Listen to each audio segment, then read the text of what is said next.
everybody could just get settled, we want to dive in and start to open this up a little bit. Before we do that, though, I would like to turn this over to Mr. Robert Barnhart. Thank you very much, and you did a wonderful job, sir. And just do a quick intro to the film and also what you feel is important and what's brought you here to do this. Very good.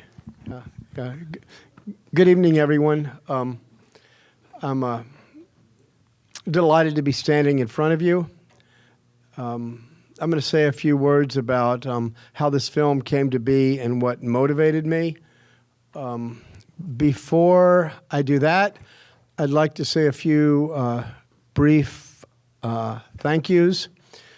And firstly, I'd like, in regard to how I came to make this film, I would like to say thank you and offer my sincere appreciation to my dear friend, Melissa Richardson.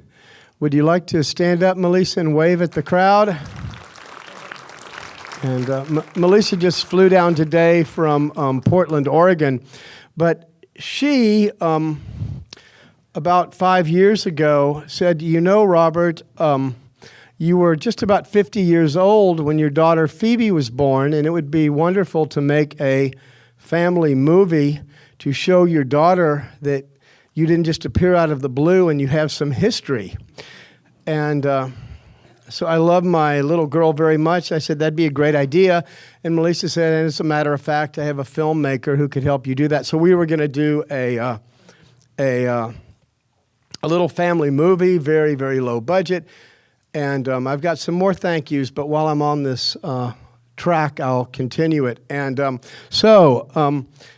filmmaker said, okay, this is real good. I can do this, but I'd like to interview some important people in your life, like your father, or maybe some folks who've been influential on your life. So Ms. Dauber, Rosalind Dauber, who I'd like to thank also, because without her, there'd be no film. And Roz interviewed Dr. Charlie Grob from UCLA and Joseph Subbananda, the president of California Institute of Integral Studies, and she came back to me and said, you have material for a documentary film. And I started her filming, which she did, and we amassed about 200 hours of footage, and then she said, we need subjects for the film. And the Hefter Research Institute graciously opened up their subjects for the film. Annie Levy, Matt Meza, and Sandy Lundahl. And that's how it came to be narrowed down on to psilocybin. I didn't wake up one morning and decide, oh, this would be a great idea. Let me see what I'm going to do. Oh, I'll make a documentary about psilocybin. So it didn't happen that way. It took one step at a time, and it involved a lot of people. And Ms. Dauber brought me about halfway through it, and then I found the producer Brady Dial, who I'd like to thank. Without Brady's magic, there would be no film. I'd also like to thank my editor at Foundation Editorial, Jason Usen, who is you saw his magic tonight, and between Brady and Jason, we have what I will be proudly say this amazing film. So I'd like to say a few more thank yous. My son Shane Monroe Barnhart is here, and Shane has encouraged me from the very beginning about this film, and I wanted him as well to see what's meaningful to his father and what's been important to me in my life. So Shane, if you're still in here, would you just stand up and wave at everybody? Thank you.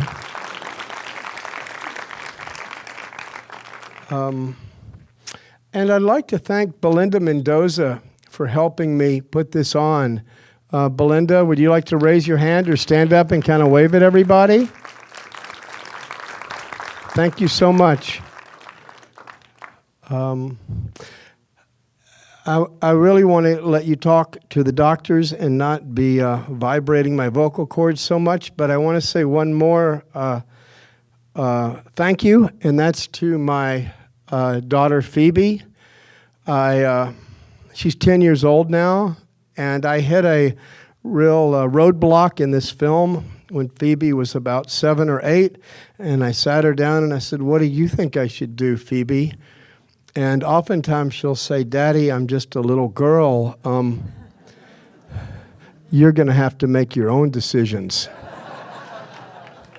But in this case, she looked at me and she gave me 3 or 4 reasons to finish the film. And the compelling one, she says, "Daddy, you came this far.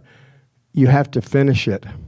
So I'd like to thank my daughter for doing that. And tonight, she is on stage downtown Austin at the Paramount Theater, singing and dancing in the Ross and Saunders School production of the musical Oliver. So Phoebe and I have got to have this moment together, so to speak. So with that, I am going to turn it over to Mitch and our wonderful panel of experts and researchers here, without whom there would be no film. They're dedicated research, and this is a labor of love here.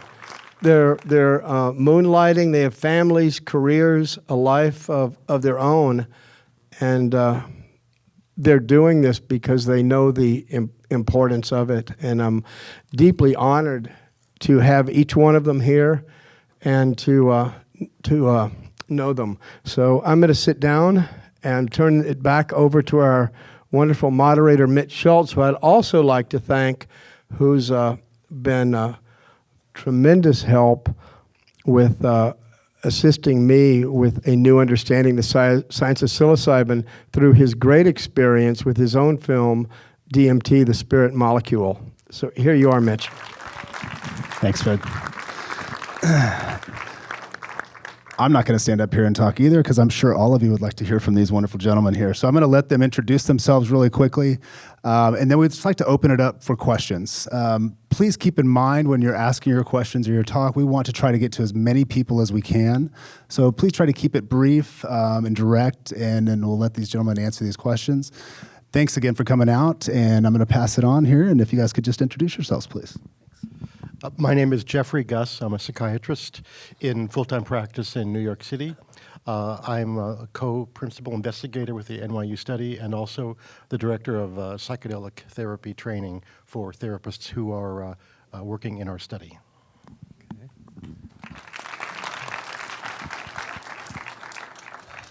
So I'm Charlie Grob. I'm a professor of psychiatry and pediatrics at Harbor-UCLA Medical Center. I'm also a founding board member for the Hefter Research Institute, and I conducted a study using psilocybin to treat anxiety in people with advanced cancer, and hope to do more research in the future. Hi, I'm Tony Bossis. I'm one of the investigators on the NYU cancer study. I'm a clinical psychologist and on the faculty at NYU, and have a long-standing specialty in palliative care and interest in psychedelics.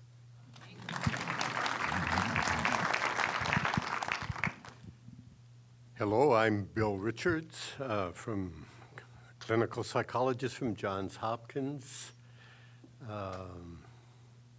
with a background in religious studies as well as psychotherapy and comparative religions. Okay, that better? Okay. Bill Richards from Johns Hopkins, and I've been doing this since I was 23 years old, off and on, so it's a few years. So I'm David Nichols. I'm not a clinician. I'm an adjunct professor at University of North Carolina, Chapel Hill, and have been for about the last 2.5 years. For 38 years before that, I was a professor at Purdue University and was the only major academic lab in the world doing preclinical research on psychedelics.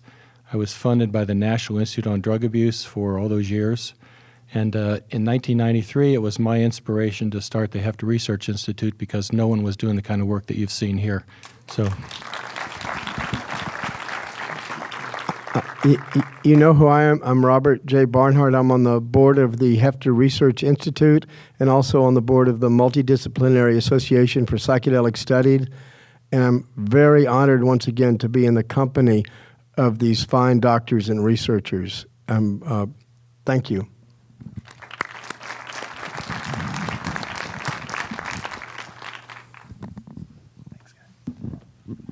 All right. How about some questions? Right up top. So, in the film, Bill, you mentioned 6 kind of buckets of experience that a person has, and you described them as like a noetic experience. You know, and I actually want to write them down now that I can see, just because I thought that framework was really interesting to describe kind of these unifying threads that are common to a lot of these people's experiences. Sure.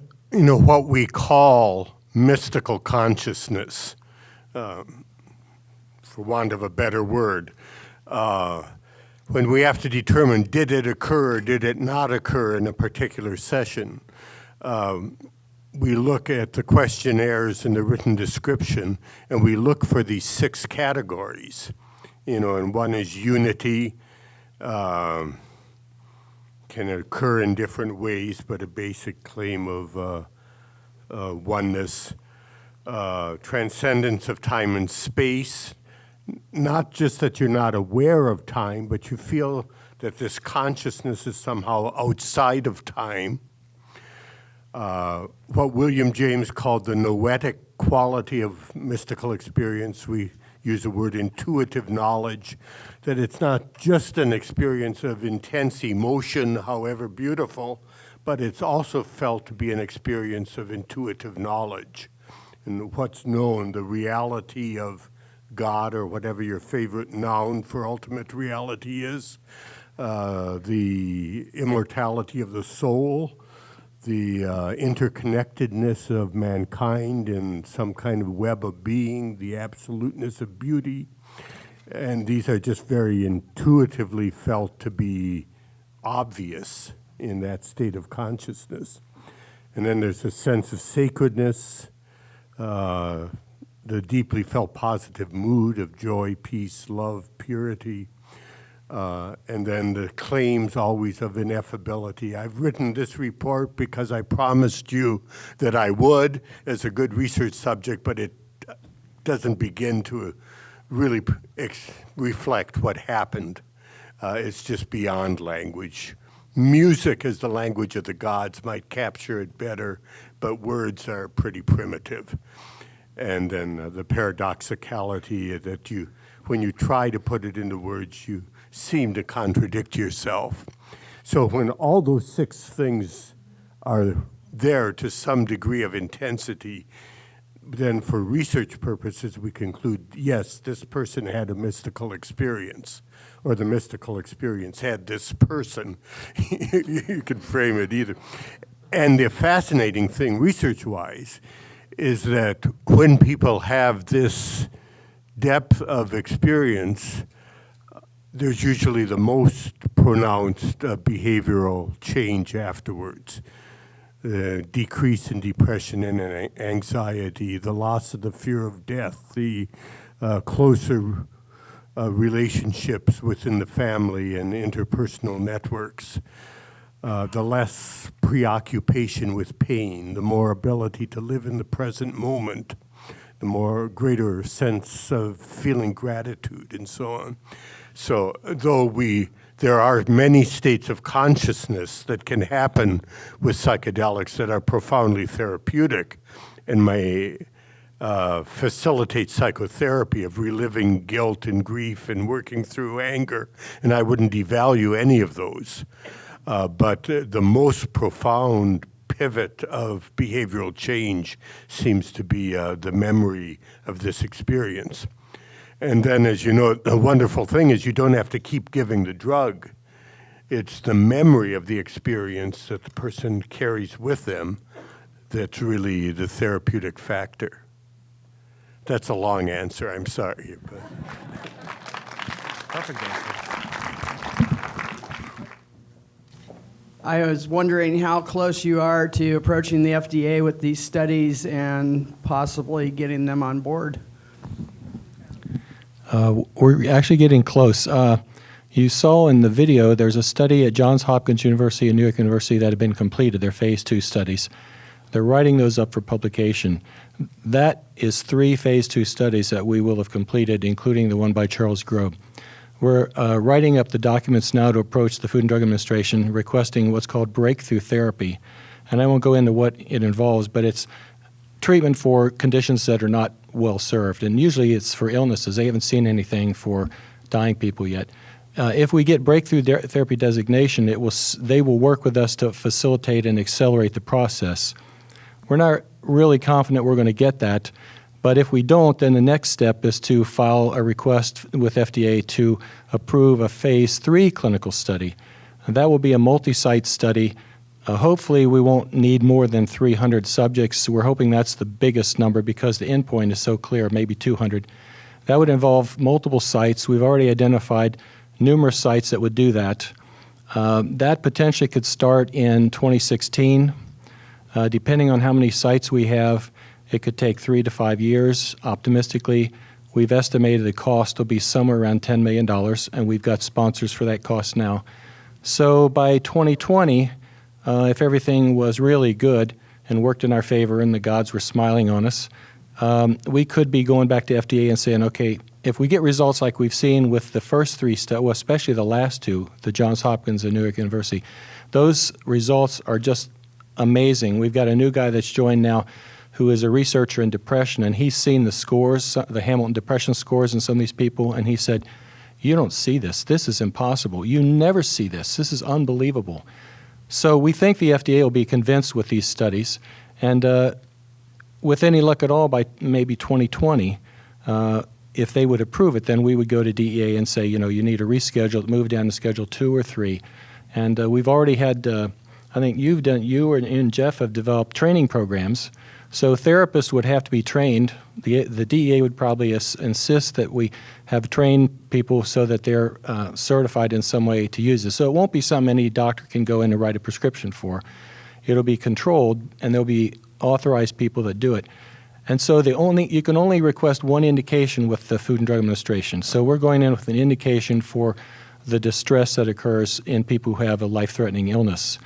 But we've also sponsored a study in alcoholics that was very positive. We've expanded that now and doubled the size. Matt Johnson at Johns Hopkins has also done a study with nicotine addiction that gave unbelievably powerful results. He's expanded that. So our hope is that when we get it approved for end-of-life distress, that physicians who are qualified will be able to use it off-label for treating certain addictions. So you're looking at the 5 to 6 year time frame, we hope, optimistically.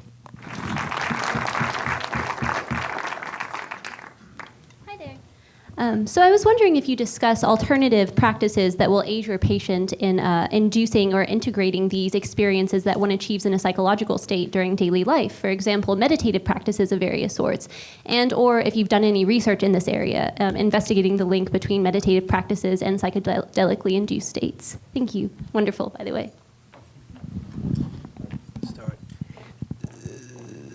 So as anecdotal, we haven't done research on this, but every patient I've worked with, I've encouraged to develop a meditation practice, and many of them have. And many of them have become very deeply involved in the meditation practices. One subject in the NYU study came into this study with no spiritual practice, and now is a regular attendee at a Zendo and very involved in her Zen practice in a very serious way. Regarding other approaches to facilitate this type of awareness, holotropic breathwork is one model people have talked about. Stan Grof developed that years ago as a way to accelerate these states without medicine. There's, of course, spontaneous grace if you get lucky. That's been recorded throughout human history. But I think meditation is important and an important way to sustain and connect with that level of experience. Anyone else want to? Roland's got that meditation study at Johns Hopkins comparing psilocybin and long-term meditators. There's a Hopkins study actually comparing. Yeah, there are several studies at Hopkins right now, and one of them is with long-term meditators to determine their assessment of whether psilocybin experiences significantly enrich their meditative lives.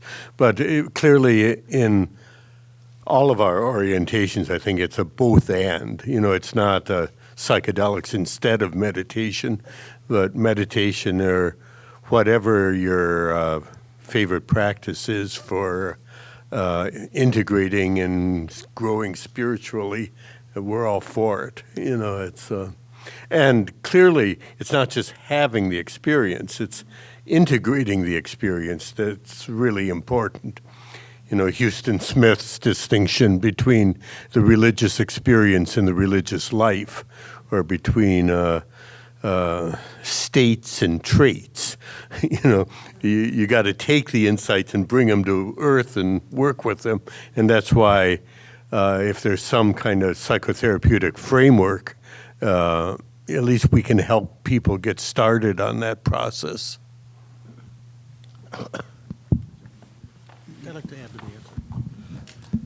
I'd like to add a little bit to that answer. You know, the way that we've designed our studies does not necessarily reflect what is the ideal way to practice psychedelic healing in the world. And in many cultures where psychedelics are used for healing, people become a member of a community or a church or a group. They may work in a regular way with medicine, and the community itself, you know, sustains changes, behavioral changes, and spiritual changes. And so the idea that one experience has this profound transformative effect is, you know, a central part of what makes the research look remarkable, but that isn't the only way that psychedelic healing occurs if you look at natural settings.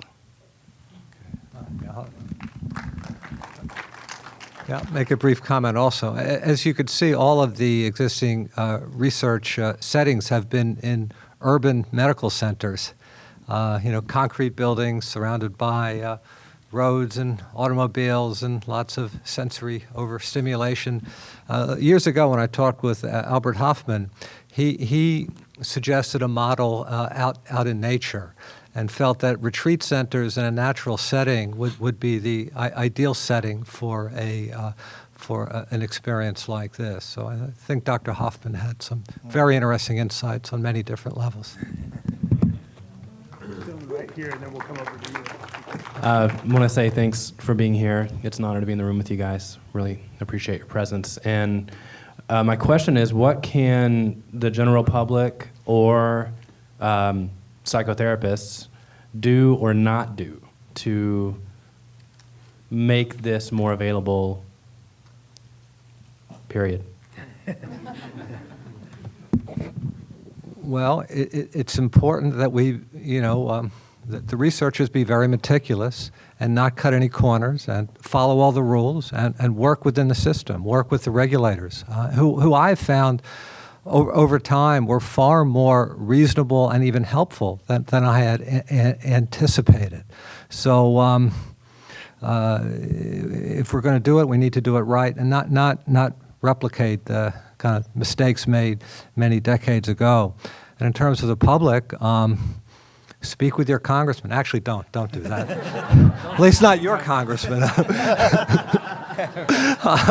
But you know, the degree to which people who take psychedelics out in the world, the degree to which people who take psychedelics appear to a greater capacity have experiences without going off the rails, unlike the 60s when we had many mental health casualties who ended up in emergency rooms, whose stories ended up on the front page of the newspaper, where the population was quite fearful, and sometimes for good reason. So always be careful, you know, ensure safety to the best you can, and don't take heedless risks.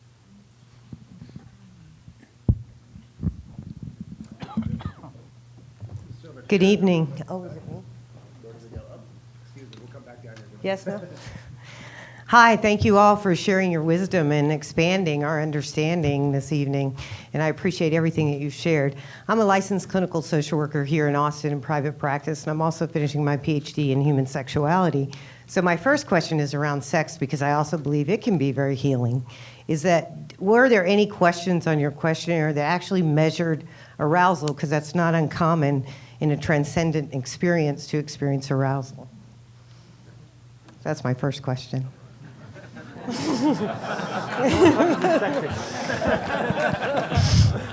No.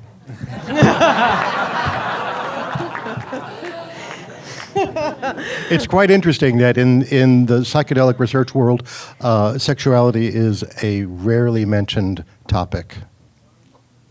Well, I could help you with that. And my second question is, in my private practice, oftentimes clients present with something that they desire that is very different from traditional psychotherapy. For example, drumming, or building a fire, or being in nature, or chanting, or toning, or some sort of pushing or touching or something like that. So I am also really curious, like this young lady down here, about possibly comparative studies to look at what does that realm offer in comparison to, and how they might actually benefit one another. I think there's a great fear around using those kind of practices, but if it's my clients that are bringing it to me, then I think it's my responsibility to honor what they desire and to move that through with them. So not that one is better than the other, but just kind of understanding how that comparison can actually look. I'm curious if any of you are actually interested in doing more work there as well. And thank you. Thank you. Well, you know, to the degree that, you know, all of these medicines that we work with were really originally come from the indigenous people of the earth, who embedded them within ceremony, in shamanic models. These same peoples often had different rituals, different ceremonies that did not involve the ingestion of psychoactive plants. Drumming, the rhythmic driving of drumming, was also very effective in altering consciousness. And certainly one day, you know, there should be comparative studies. I think each model might, for particular individuals, be of great value. But again, the lessons learned from the ancient peoples across the board is very valuable. I just want to add, I was having a conversation with Sandy earlier. We were talking about, why do we forget? Why do we forget so much of the experience that we have sometimes in our life? And maybe in many ways, these approaches you talk about are ways to remind us. Drumming, prayer, healing, whatever it is we're talking about, other ways to remind us of that. And I think in a way that's the function of religion in one part. A framework to allow us to remind us of that transcendent dimension that we may have had in these experiences, but that it kind of reminds us on many levels, sensory, emotionally. So all these paths and approaches are well, someone says in the movie, I think, Bill, whatever it takes to keep us connected to the experience. And maybe that's their function, to keep us reminding, because we do, sadly, forget. Yeah. In educating the public, which is our big task in the next few years, one of the important points to get across, I think, is that the experiences aren't in the drug. At least I don't think it's helpful to think of it that way. The experiences are in human consciousness. They're in the mind of man. And the drugs, the psychedelics, are very valuable because of their potency and their reliability. Like they make it possible to take these experiences that are very ephemeral and very unpredictable otherwise and bring them into the laboratory. And we can pretty well, you know, on a particular afternoon, ensure that something very profound and intense is going to happen, and we can measure it, you know. But I would never underemphasize that, you know, all these states of consciousness happen spontaneously, whatever that means. Maybe we generate certain chemicals in our own brains that are similar. They happen with sensory isolation, sensory flooding. For some lucky women, they happen in natural childbirth. They happen in very exceptional sexual experience sometimes. They happen in meditative the context, but these are all different triggers, different ways of getting at this, whatever you want to call it, our higher self or the human being attuned to a spiritual dimension. I always like Teilhard de Chardin's line that, folks, we really are spiritual beings who are having physical experiences right now. And to kind of remember that and tune into that is pretty profound. And I'm going to quote Bill here. When we first met Bill, he said to us, these aren't drug studies per se. And I use that line every day, thanks to Bill. Because the drug is, in this case, reliably activated this experience, but they've been around for millennia. We read about the experiences in the history of religion, throughout the mystics and the saints. Richard Buck's book on cosmic consciousness, a comparative walk through these experiences happening, and they're within us all, right? So this is a reliable way to activate it in a proper setting, but there's something about these experiences that we're wired for, it seems, and that's the big question. From an evolutionary point of view, why are these here? And I think we could adequately guess at why they're here. Again, I think we're seeing an artifact of the consistency and structure that are required to do a double-blind, placebo-controlled research study. All of our participants hear the same music, and they're all treated in pretty much the same way, recumbent, with eye shades, headphones, and there's certain kinds of interactions that we do and others that we don't do. But if you look at a shamanic healing ceremony, nothing is recorded. It's all spontaneously generated by the shaman in response to what's happening in the room at that moment. And it might involve silence, it might involve singing, it might involve rhythmic trance induction. There's a variety of ways to facilitate and intensify or shape these kinds of experiences. So yes, there's many different things that you can do to drive the experience or to shape it, but the research that we're doing has a kind of consistency because of the setting in which it's being done. First of all, I'd like to thank you guys for being here. I was telling my wife on the way here, I feel like I'm a big fan of all of you because I've seen the documentaries you've been in at least 10 times each. So thanks to Robert, now I have another one. So my question really is addressed to Bill in that the thing that surprised me most in the movie was the lady's story about you showing a picture of her husband during her trip. And that seemed like it kind of flies in the face of protocol of being a sitter. And so I wondered if, especially given her reaction, I wondered if this is something you had done with other people, or if it's a secret. Just what about that? I really thank you for asking that.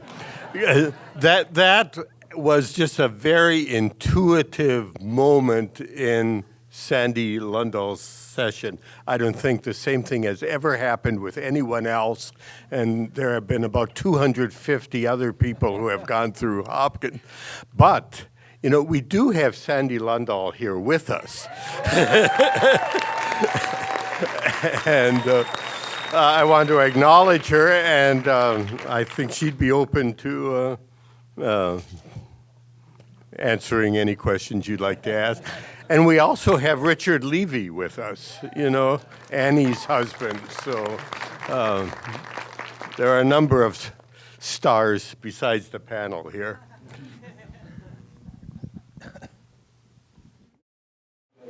I had a question about the psilocybin, how you actually acquired that. Did you synthesize it or get it naturally?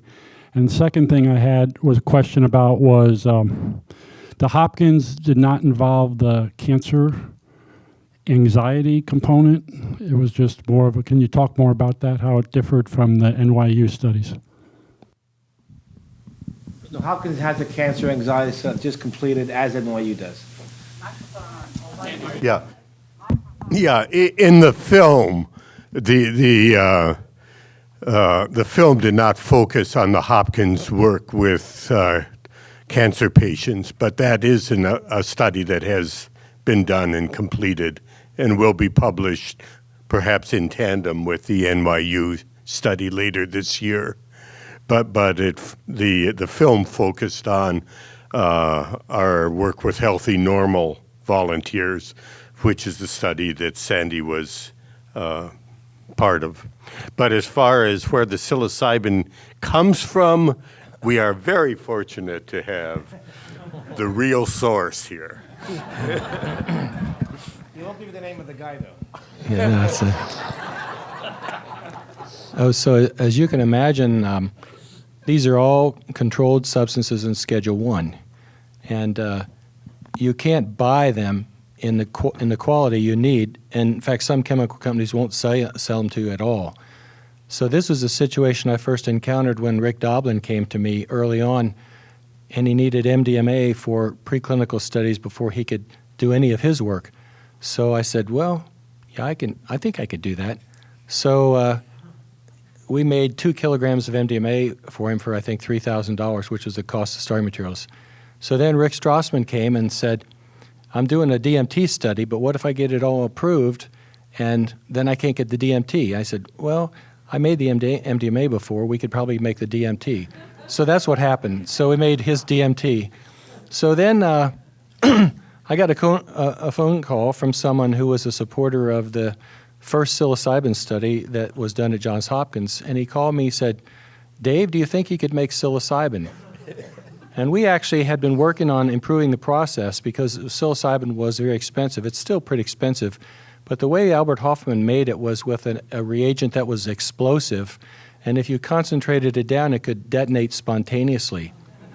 So my technician came to me when I approached him with this problem, and he said, you know, Dr. Nichols, I don't want to make this stuff because this reagent might blow up in the lab and I might be killed. So we spent a couple years finding a reagent that we could use to replace that. We did that, and I actually made the psilocybin for the Hopkins study. And now the psilocybin is purchased from a company who uses a modification of the process that we worked on. So one of my goals was to make these accessible because you couldn't get them anywhere else. So that's sort of the origin of that.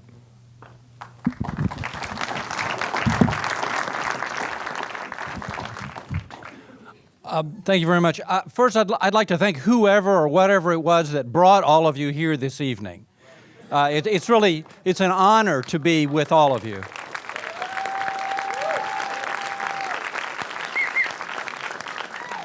Here's my question. About 2 months ago, there was a wonderful article in the New Yorker about much of this kind of research, and it suggested that perhaps at some point in the future, these drugs might be made available for not the kind of cancer therapy or palliative care therapy, but sort of as psychological tune-ups that people could go through at various points in their lives. As someone who is now past my 60th birthday and who remembers psychedelics from my 20s, what possibility do you believe there would be that I may live to see a psychological psychedelic tune-up during my lifetime?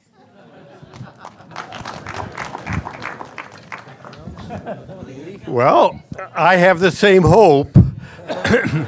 You know, I often think of the hospice movement. You know, back when I was doing my doctorate, the only hospice in the world was Cicely Saunders' little place at St. Christopher's in London. You know, and now it's an accepted institution, Medicare pays for it, et cetera, and there's thousands of hospices throughout the world. And I don't see why in time, if we work carefully and we keep having positive results, that the same thing can't happen with psychedelic, whatever we want to call them, retreat and research centers with an interdisciplinary staff, maybe on the top of a nice mountain somewhere. Why not? I mean, these drugs have to be used wisely. You know, you can't just take them and have an experience. You may, and they're not for everyone. The metaphor I often like to use is downhill skiing. You know, if you just jump on a pair of skis and head down a hill without ever having any instruction, you're probably going to injure yourself or someone else. And I think it's similar with psychedelics. You have to have some knowledge of how to navigate in the inner world. You have to be prepared. You have to know if you have the physical and mental health to do it. If your parents were schizophrenic, it might not be a good idea for you to do it, or at least there's more risk to come to terms with. If you have an acute cardiac condition, any intense emotion you ought to think twice about, and so on. But for many people, this is one legitimate road to personal and spiritual development. It's with a substance that is not addictive. And why our culture is so terrified of it, or has been, is a profound question that there are many answers to, I think. But I think it's possible for us to get over our fear and use them wisely and constructively. So I hope we'll both see it. This isn't exactly an answer, but in the 90s, early 90s, when I used to talk to people about clinical research with psychedelics, I would say, probably after I'm dead and buried, maybe this will happen. And people go, oh, that's really depressing, you think? I said, yeah, I'll be dead by the time this happens. I just turned 70. And we're right now where I never thought we'd be. So, if in another 6 years it's approved for dying people, and then maybe alcoholics, whatever, in 20 years, you're younger than I am. There's probably a better chance you'll see it than I will, but I'm still hoping I'll live to be 90 or so and see it myself. So hang in there.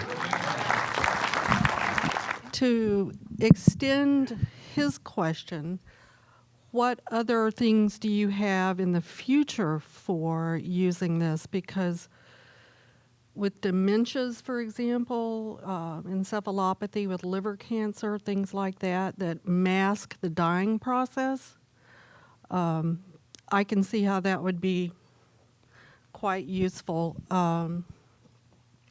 especially for, and the second part of the question is, when do you give it? At what point in a cancer or in a Right. So first, these studies are about cancer-associated anxiety. Clearly, any end-of-life experience can be helped by an entheogen or a psychedelic or psilocybin. We've chosen cancer as the clinical criteria for these patients, but clearly in the future this would be hopefully available in palliative care and in hospice work across the board with any diagnosis, or ideally at the end of any life, even without a diagnosis, right? When do we give it in terms of the patient's timeline? So our study, and Johns Hopkins, we began with end-of-life cancer, a year or less about.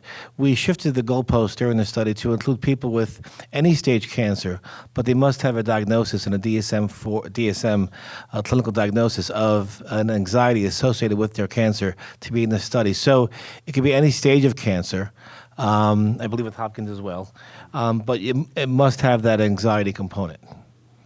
And in terms of your broader, I think, implication, we do think this is the most probably targeted and desirable area, at least for now, to have these medicines rescheduled for, because they make so much sense. I've been working with palliative care for a long time, and you don't see these results so quickly. And I do want to throw in before we, I guess, leave tonight, but what we see, what I've seen as so transformative in palliative care patients, and many things happen in these sessions and these experiences, but at the full mystical level that Bill was referring to, way beyond the dynamic and even archetypal imagery level, and what I've been touched by, and these patients talk about changing them, has been this experience of love. And it's been just profound.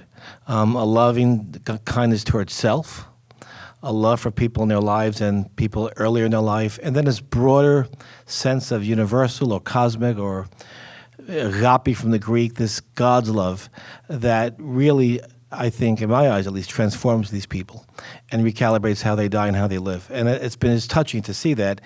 And you don't hear scientists always talk about love, but that's what we're seeing. And I just want to get that in towards the end of the life conversation. That's been so, it's been a change agent I see in many of these cases, that sense of love. And it just reshapes how they think, how death might approach them.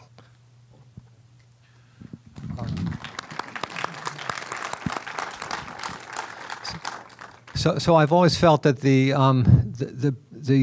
optimal populations to do this treatment model with, at least initially in this current phase of research, is to identify patient groups that do not respond well to conventional treatments. And certainly the tremendous anxiety, depression, and demoralization of people who are approaching death, quite often mainstream medicine and psychiatry does not have much to offer. But there are other conditions as well, alcoholism and drug abuse. I mean, alcoholism still very, very difficult to treat. You know, if someone walked into your office today, said they had an alcohol abuse problem, you would direct them to a 12-step group, which is the same thing your predecessor might have done 50 years ago. The field really has not evolved to any great degree. But that being said, there's a new study starting at NYU, led by Steve Ross, who is in the film, also with Michael Bogenschutz, who's moving over from New Mexico, where they're going to treat chronic alcoholism. And the work that Bill did at Spring Grove with Stan Groff many years ago, some of their best results were with chronic alcoholics. And I've seen some films of their patients, very, very moving. And again, I was talking with Dave this morning, another patient population that mainstream medicine really struggles with are severe eating disorders. Might it be that this model it might have some applicability there as well? So I think there are, if moving into the future, there are a host of applications that are just waiting to be examined, and I think there's great potential. I'm quite optimistic that as we're finding with the cancer anxiety studies, we will find with subsequent studies that we can get very, very good treatment effect while maintaining very strong safety parameters.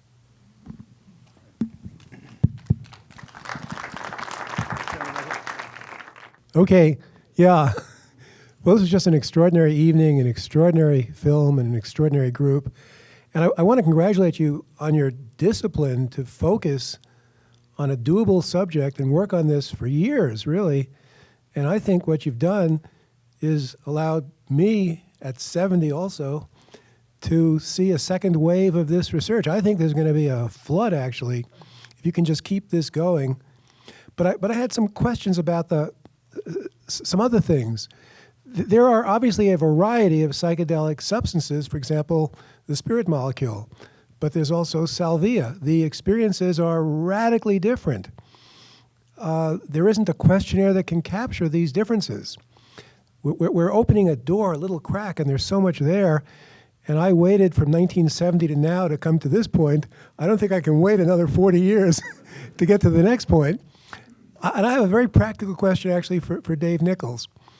I'm a physician. I was at a meeting on schizophrenia, international meeting. The pharmaceutical companies have abandoned the subject. There's nothing more to do. All the Me Too drugs are there. They've dropped out. They've closed down. The obvious question, we have psilocybin, we have dimethyltryptamine. Why can't we make little variations, like from chlorpromazine, you have clozapine, you have imipramine, and why can't these be studied by the pharmaceutical companies? It seems so obvious. What has gone wrong that has not happened?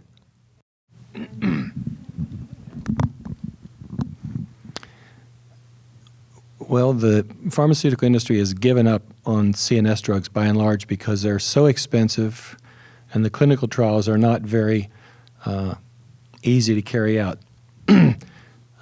With schizophrenia, they don't understand, like with many CNS disorders, they don't understand the basic underlying etiology. One of the things that we're doing with psychedelics, with the study that Matt Johnson's doing with nicotine addiction now, is getting before and after fMRI scans. David Nutt's doing the same thing with psilocybin and LSD at Imperial College to find out what's actually changed in the brains before and after. So we sort of know what the receptors are, but the problem is, how do you fund that? The pharmaceutical industry has not seen a profit motive, and we all know the pharmaceutical industry lives on profit. People have asked me many, many times, well, aren't drug companies interested in these? And I said, no, because you give it once or twice, and then it's over. Drug companies want a pill you give once or twice a day for the rest of your life. That's the underlying paradigm. So there's no real interest. If there was a real interest, if they thought that they could develop a drug, and I don't know that would cure schizophrenia because that's presumably a developmental disorder, but an improved drug, they would have to have some idea that psychedelics had something to offer. Now, there was some early work done by Stan Grof when he was in Czechoslovakia, where he treated chronic schizophrenics with very high doses of LSD. And he claims that they became drug-free. Now, that's one book. I don't know how well documented it is. A lot of people don't believe it. But he says he would go to conferences and talk about this, and he would say that after they became drug-free, they developed ideas of Eastern religion and mysticism, etc. And his colleagues would scream out, "You've just made them sicker. Everyone knows that schizophrenics have all these religious ideations and so forth." So I think it's just baby steps. You know, I've told people once we find out that psilocybin prove that it works for anxiety and depression at end of life, why wouldn't it work for anybody who had anxiety and depression? So I think it's a question of, we believe this is a really powerful technology, but you have to be convinced. The National Institute of Mental Health is so far not interested in funding psychedelic research. Roland Griffiths had a grant that got a very high fundable score from NIH that would have been funded at NIDA, and they refused to fund it because they said it's not our mission to find good things about psychedelic drugs. So there has to be a kind of a culture shift, a change in thinking. I think as far as developing modifications of psychedelics that are useful for schizophrenia, there's going to have to be some kind of, maybe an accidental finding in one of these studies that says, oh, this is something worth looking at, and then they'll have to perceive that this might actually work and there will be a lot of profit to be made in it. Because none of the stuff that's done here has been funded by any major organization. It's all private funding. So it's a whole, there has to be a whole shift in consciousness and understanding about what these drugs actually are and what uses they have. So that's a kind of a long answer, but that's the best I can probably give.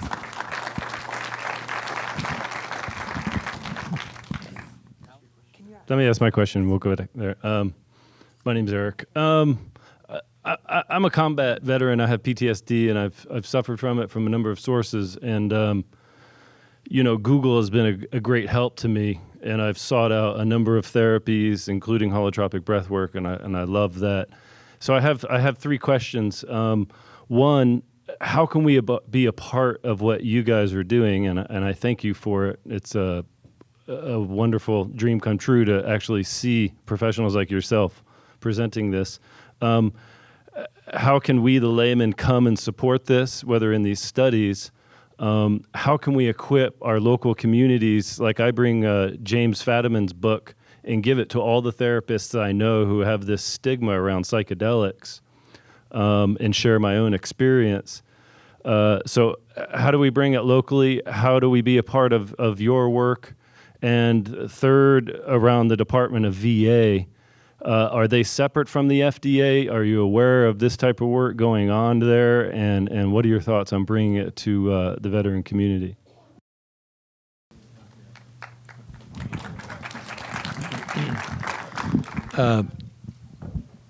Yeah, no one on the Hefter Institute is looking at PTSD. There is the organization MAPS, the Multidisciplinary Association of Psychedelic Studies.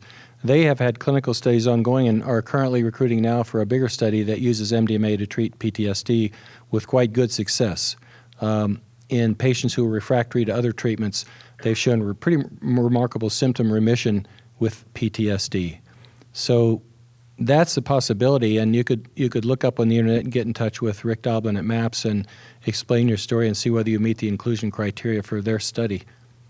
There are two studies currently going on through MAPS, MDMA and PTSD. I might mention that Rick Doblin at MAPS is developing a study that will specifically treat veterans with post-traumatic stress disorder. He's tried to work this through the VA, and yet he's struggled to gain their kind of resonance with this treatment model. I'm working with that group. Ah, okay. Good. Alex? Hi, and thank you. I join the rest of everyone in saying thank you for your profound and deep work that you've done with all the patients and the research, and each one of you has been a real hero in my book. The thing that strikes me about all this research is that there's a kind of a division. I think it's really not a necessary division, but between the kind of science that is more or less atheistic and materialist reductionist oriented, and mostly we think of science as having the Occam's razor to really discern truth from fiction, and we depend on it more than any other tool in our society to gain actual truth, or to come closer to it, as close as reasonable people can agree. So it would seem not only for the healing benefits there, but that religious scholars would be crawling all over you guys, trying to get this better known. This should be front page news, that this is the first time science has recognized the existence of God, basically. That nobody's saying it, and I don't expect any of you to say it. I'll say it. But this is the best proof that science has given so far for the existence of God. And therefore, it scientifically validates religious use, first off, that there should be no hand by the government on this because it's a religious issue. And the freedom of religion should guarantee the use of by anyone in the United States who is, laboring under the illusion of a freedom of religion, that we should have access, because the mystical experience is the core of religion.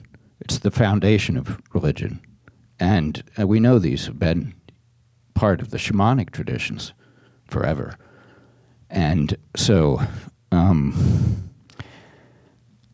because of the condition of our modern world,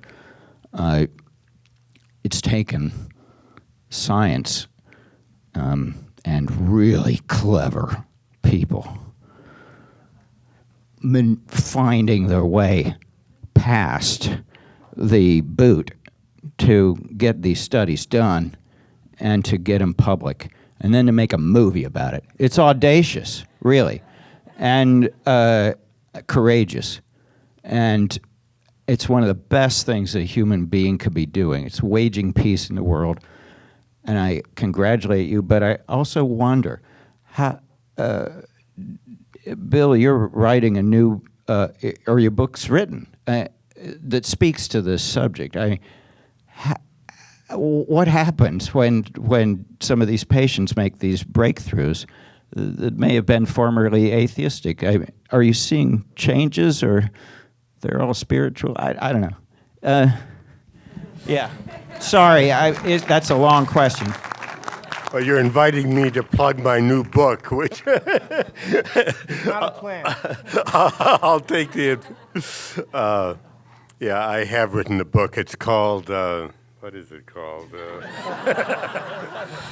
Sacred Knowledge: Psychedelics and Religious Experiences. That's coming out in November by Columbia University Press, and it's written kind of for the man on the street, but the attempt is to help educate the masses about the serious potential of psychedelics when they're wisely used. What can I say? I've seen atheists have profoundly inspiring mystical experiences. I've seen professional religious leaders who wanted profound experiences finding they needed to deal with issues in their childhood instead. To me, there's no question that what you expect is not necessarily what happens. People say over and over in our studies, I didn't experience what I wanted, but I experienced what I needed. And there's a wisdom in the psyche that I've come to respect profoundly, whether you want to call it Mother Ayahuasca or just the wisdom of the human mind. It's there to discover. I might mention that, years ago, the great psychologist William James, when commenting on, the plague of alcoholism, which was then referred to as dipsomania, he says, the best treatment for dipsomania is religiomania. And here we have a model that might very well be able to reliably induce or facilitate the emergence of mystical level experience, and might that in and of itself be healing, be curative. So this merging of medicine with religion and spirituality, I think, holds great potential.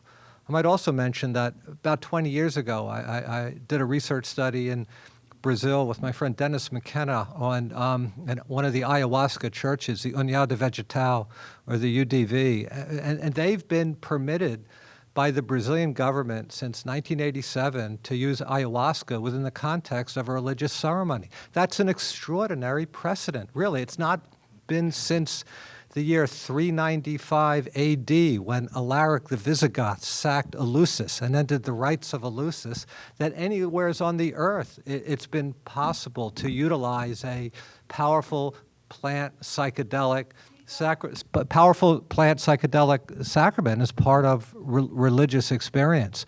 I should also mention that in 2006, the UDV had a case before the U.S. Supreme Court, and the court, our conservative court, ruled unanimously to protect the freedom of religion rights of the UDV to use ayahuasca within the context of their religious ceremony. Should also mention the decision was penned by Chief Justice Roberts, not someone you would anticipate would be protective of such rights. And yet I do think we're seeing some major shifts, and I think the emergence of psychedelics at this critical time in history and the identification that their unique facilitation of states of profound spirituality are in and of themselves healing for individuals, communities, the planet, I think holds great potential and even hope for the future. Well, I'd like to say something a little less inspirational, which is that as we prepare to write our paper, what seems most profoundly to be affecting the statistical consultants and research coordinators and experts that are helping us is the generation of data that shows an improvement in a variety of symptoms. So we're not part of the counterculture. It's very much the culture, and so the discourse is a medical one. That doesn't mean that the participants are not having profound spiritual, religious experiences, but if you use discourse like that, you lose the attention of a certain kind of audience that you want. And so, if we publish a paper that is written exclusively in the vernacular of reductionist scientific medicine, it'll be very profound. But it's an aspect of the experience. It certainly doesn't capture the whole thing. But it is the discourse that we're required to work with. And two more quick. First, thank you for your comments, Alex. I think we could sit here for 3 days and not exhaust the conversation about what you just said. Because I think on one level this is about divinity and the core mystic ground of all experience and all religion. In terms of the atheist comment, I want to quote a patient I worked with in the study who's remarkable, a New York woman, self-described atheist, still an atheist, who had what we would characterize a mystical experience in the psilocybin study, a cancer patient, and she experienced a long period of time, what she called timeless, where she was just bathed in love. And in her quotes that she's given me permission to write and speak about publicly, and I have before, her quote was part of a larger quote. And for a timeless period of time, for a timeless period, I was bathed in love. And the only way to say it, I was bathed in God's love. That's strange for me to say. This is her talking still, because I'm an atheist. But there's no other language or word, no other word in English language to accurately describe this as God's love. And she's an atheist. I do want to announce proudly that Johns Hopkins and NYU are about to start a study using psilocybin with religious professionals and leaders to see the outcome and to look at their experiences. And we're about to start that. We have begun that. Hopkins just began about 2 months ago. We're about to start that. Hoping to get religious leaders and professionals from various lineages to see that experience, because these experiences are described so often in religious language. So why not get the religious leaders in here and professionals to investigate the experience with us? So thank you.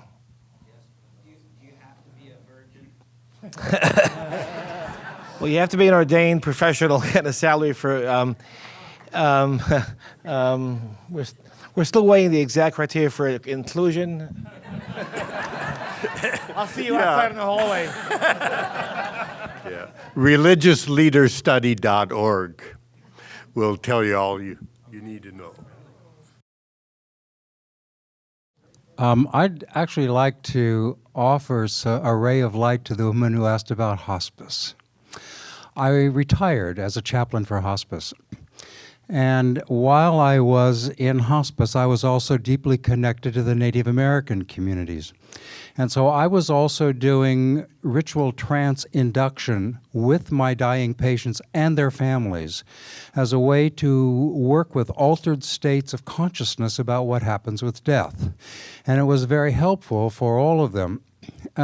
Given that, some of my friends in the Native American community were feeding me the articles that had already been published by other people about psilocybin and its work with people who are dying in their anxiety.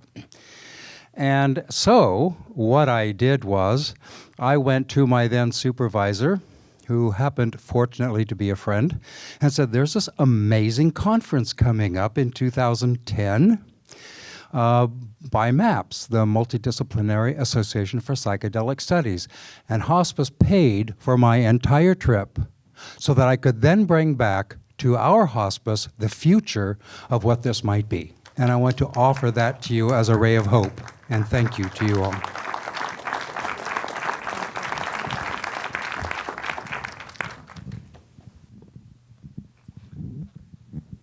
Thank you, and thank you all for being here. I sort of wanted to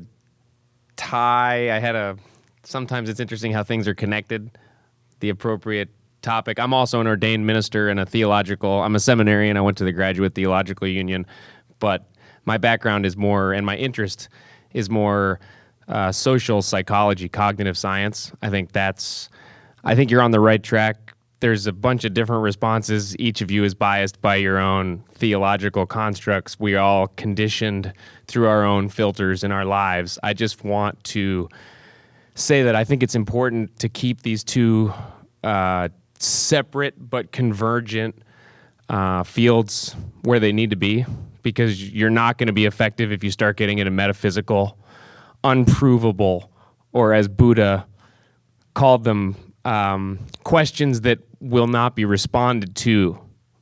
If a metaphysical question cannot be proved or disproved, it's basically just going to take up a lot of people's time and get people debating. So stick with the science. I think you're on the right track. And then we also need the theologians and the seminarians and the religiousleaders.org to be its own thing, so that people like veterans can get the treatment that they need, but they need to do it through the legal constructs that we have at our disposal, which means using the law and religious liberties to take advantage of the freedoms that we have as human beings to use our own biocomputers in the way that we feel is appropriate with our best medical advisors and spiritual advisors. So I just think it's important to keep those things separate but equal. So once again, I want to thank Sandy and Richard both for coming here today and being in the film. Your contributions have been so important to the making of this film, but hearing actual anecdotes of people who experience the end user effects are so important. And to follow up, Tony, on what you just said, I'd love to hear from each of you anecdotally what has been the most profound experience you've seen one of your patients have, of course, protecting privacy and such. And I know in your field, you probably often hear someone come in and say, I have this friend who this thing happened to, when they're actually talking about themselves. So if you want to make that experience of that description of your own experience, perhaps that have been transformative experience, phrased as there was this patient. But I really would love to hear what you've seen as sort of the greatest effects of this study. therapy. The study patients. Yes, sir. Yeah. I don't mean to be coy. Study patients' experiences, what I've observed. It goes back to that love experience. It really does. I mean, to see people who are approaching their end and tears coming down their face, the room just changes. And speaking about this experience that does transcend language, but the word love comes over and over again, and then it just changes them. That's been an incredible moment, I think, for all the guides in these studies.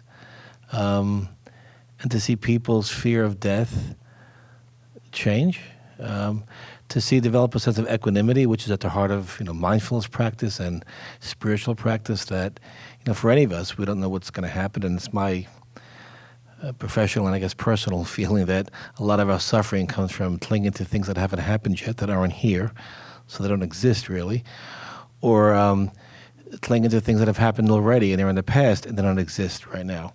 So we cling to past and future, and that causes so much suffering.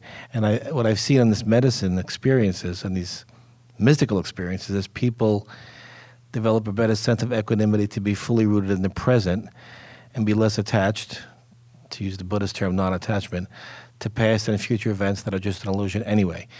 And that has just blown me away. As a meditator for years, we talk about that, and to see that happen in a period of days or a day is compelling, and it's been very transformative to watch that.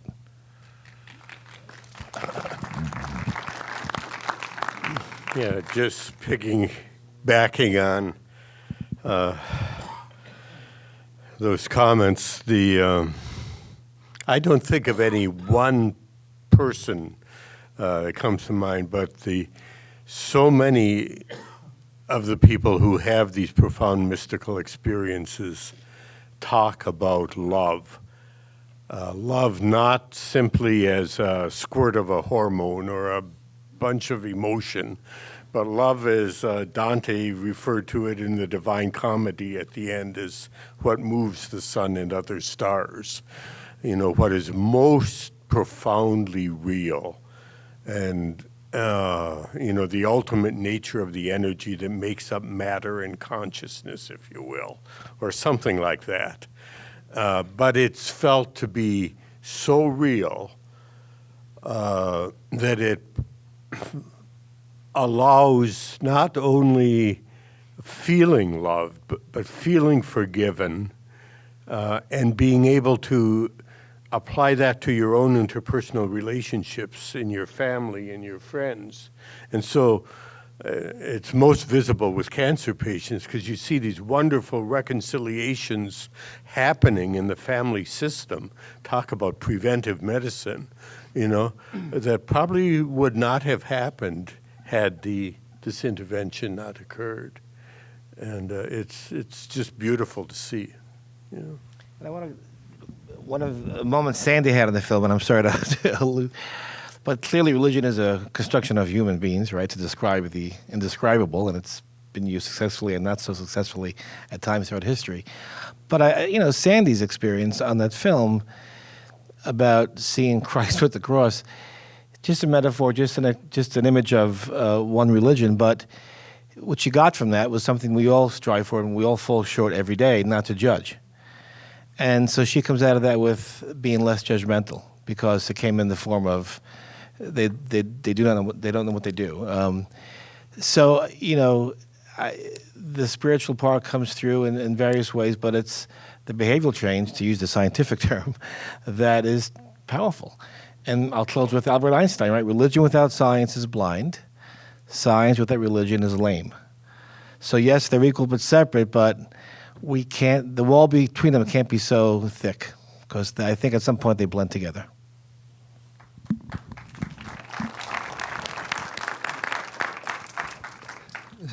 So on many occasions, I was really struck by how one psilocybin experience facilitated this sustained transformative state in people we worked with. I mean, it wasn't just a state that existed and then wore off after some hours or days or weeks. There was a sustaining over extended periods of time. And also to reflect what Bill said, what was often most poignant was to observe the degree to which there was healing within relationships. And I saw this in a number of our subjects. Richard and Annie are prime examples of how beautiful it was to see a couple connecting and able to put aside whatever issues and contentious points that they had been stuck in and move beyond and really validate one another and treasure one another's presence and make the most out of the time remaining. So again, quite very profound observations, and I was often quite honored to be in the presence of this degree of transformation. I think one of the most profound experiences I saw was with the gentleman who was in the film named Matt. He came to us looking unbelievably healthy, muscular, very built up, and in fact we thought he might perhaps somehow be a factitious cancer patient. He seemed so healthy, but he wasn't. And after his diagnosis, he developed even more kind of frantic, manic defenses against losing weight, was obsessed with going to the gym, and a lot of counter-dependent kind of behaviors that came out. He grew up with a profound trilogy of emotional and physical and sexual abuse, and a very, very difficult relationship with his family. He was afraid that we were going to try to encourage him to reconcile with his family.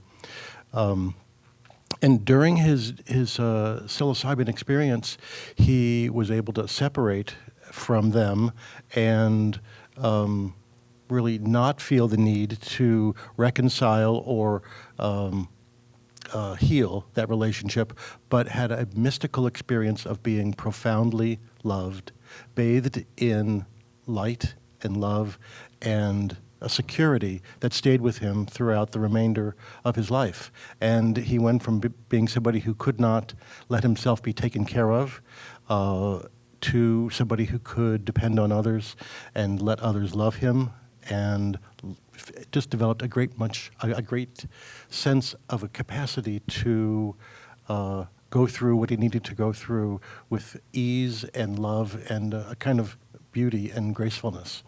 And it was really profound watching this change happen, because after his diagnosis, he developed a lot of dissociative symptoms, and these all kind of went away, and he was in a way reborn during the session.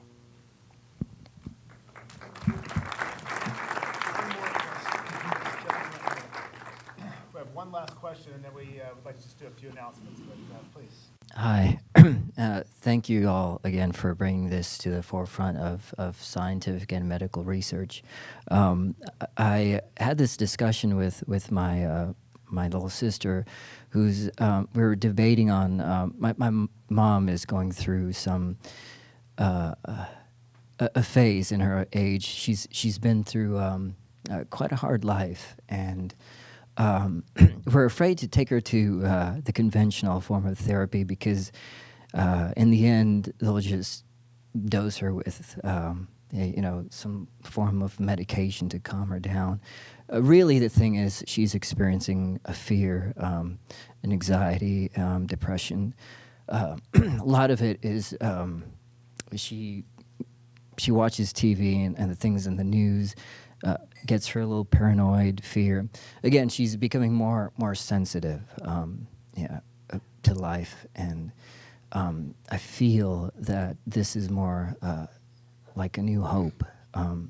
and hopefully she'll be open, because I've had many great personal experiences with this, and I'm trying to open her up with having this experience. The only thing that she knows is this is an illegal drug, because of what media has portrayed it to be. So again, thank you for bringing this to the forefront.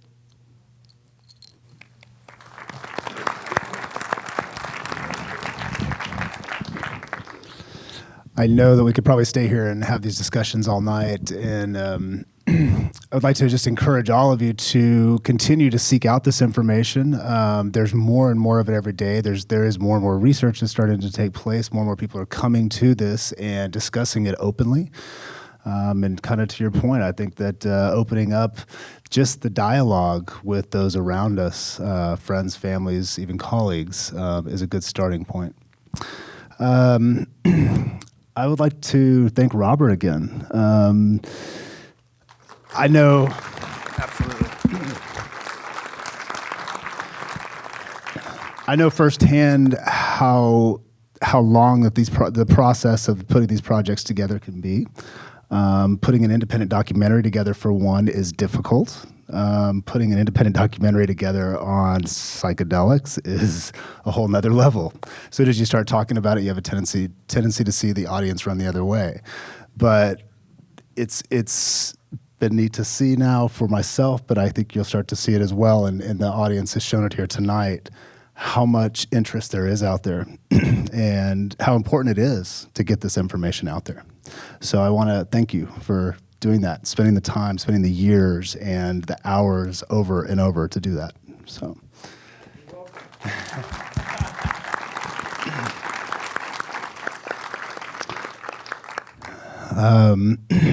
Also, just to drop a couple other things as far as keeping up to date and in touch and getting involved in this, there is a meetup that has been started here in Austin with Robert and Belinda and a variety of others, and we'll be exploring a lot of different ideas. So I would highly encourage those of you that are interested to kind of keep this up and keep interest in seeing what's happening to come sign up.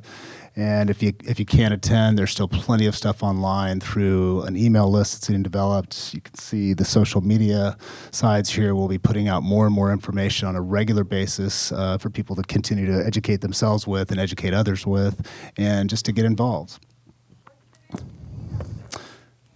There we go, psilocybin research. And we'll have this right up here up front, so please come up and check that out. We're looking at distribution starting this summer. We'll be starting it out on our sites, mythify.com, and then we'll be looking at a larger release coming out this fall that will be looking to hit Netflix and all the other major outlets to really help push this out there and get people more and more aware of this.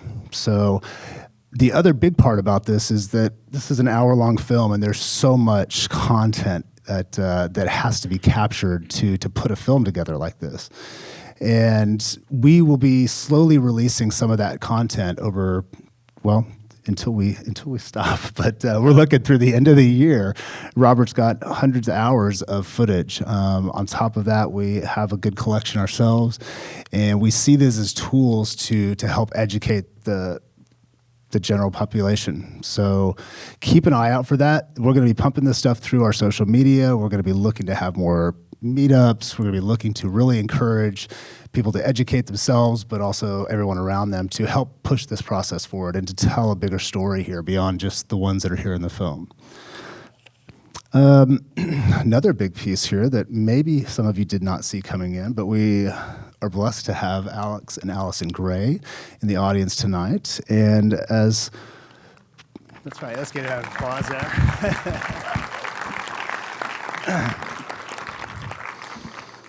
Amazing artists, authors, and activists, and just doing this work. They have a wonderful book here that is going to have a closed bidding process here, and this will be signed by the authors and the artists. So please come down if you're interested and participate in this. We'd really appreciate that. And also to thank all of you gentlemen for being here and participating in this and coming all the way from around the country to help get this information out. I really appreciate that. So thanks to the panelists.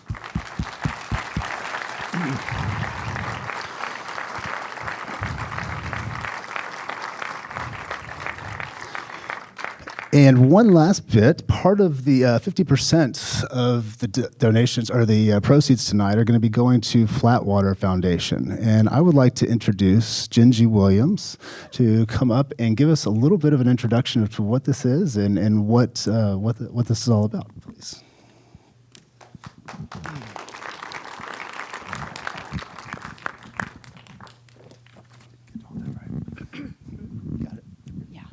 Yeah, it's Gingy Willingham, and that's okay. It's just my name. I mean it really. So I usually talk to people just one at a time. I'm a psychotherapist, and I work with the palliative. Did you all hear that? I usually just talk one person at a time. I'm a therapist. As somebody who experienced a major loss when my four-year-old son died 14 years ago and benefited immeasurably from psychotherapy and is now privileged to help others navigate the bumpy path of loss. I have a deep admiration and gratitude for the Flatwater Foundation. I'm just going to tell you a little bit about them. When his father was diagnosed with stage 4 cancer in 2009, Mark Garza felt the impact of a diagnosis firsthand. Seeking support, he was shocked at the cost of therapy and realized that there was a lack of care for thousands of people that were going through similar experiences. Mark understood the importance of and benefits that therapy could provide during such an emotionally and financially trying time, and knew that something could, should, and had to be done. The barriers of care had to be removed so that families could be empowered to overcome cancer. He teamed up with the Livestrong Foundation to fill the void for a streamlined process that would provide families in need with financial assistance. To raise the funds necessary to launch this program, Mark put together a PR stunt called Damn That Cancer. There's no N there, it's just D-A-M. Damn That Cancer in June 2010. The mission was to raise awareness and support for their cause, free mental health services for families coping with cancer diagnosis and treatment. Damn That Cancer brought together 15 of Mark's friends to stand up paddleboarding a 21-mile stretch of water on Lake Austin and raised $32,000 for the cause. Shortly after that, realizing his cause to fulfill his mission, Mark founded the Flatwater Foundation as a separate nonprofit to support his mission to provide access to mental health care services for those affected by cancer. Each year, his event, Damn That Cancer, grows significantly, evident with a total amount of over $260,000 raised in 2014's fifth installment. The Flatwater Foundation now raises in conjunction with a group of 42 mental health professionals, raising the money to provide 100% coverage for mental health services for individuals, families referred by organizations such as Livestrong, Wonders and Worries, Care Communities, Texas Oncology, and Breast Cancer Resources Center of Central Texas. And here are just a few impressive numbers. The Flatwater Foundation raised $300,000 in 2014 and almost $1 million in the last 5 years. The Flatwater Foundation covers 100% of the cost of psychotherapy. They also offer equine therapy in addition to traditional therapy services. And as of April 2015, their work has provided the funding for 3,700 therapy sessions for over 450 individuals and families. So I'd like to introduce you all to Mark Garza, the founder of Flatwater Foundation.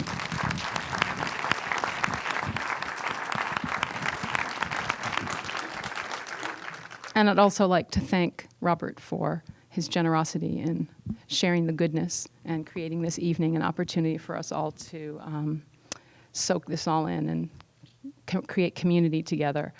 And I just wanted to mention, in addition, a couple of people have raised the issue of how do we continue as a community. In addition to the meetup groups, I have an interest in actually creating like an annotated bibliography for myself. And I'm going to be starting kind of a study group, and I'll share that news with the meetup group. Anyone who's interested in kind of participating in that, reading everything from, studies, the psychospiritual literature, and Aldous Huxley. Just get in touch with me or keep your eyes out on the meetup group. Thank you.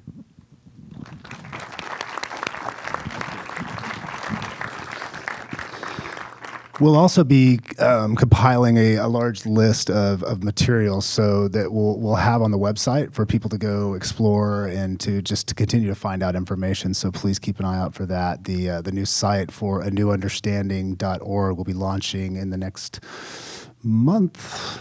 Very close to, anyways. And, we'll have a lot of great resources there. So please seek that out. And thank you so much again for coming out, being part of this, being open-minded, and taking this back out to the world. Thank you. Anything else?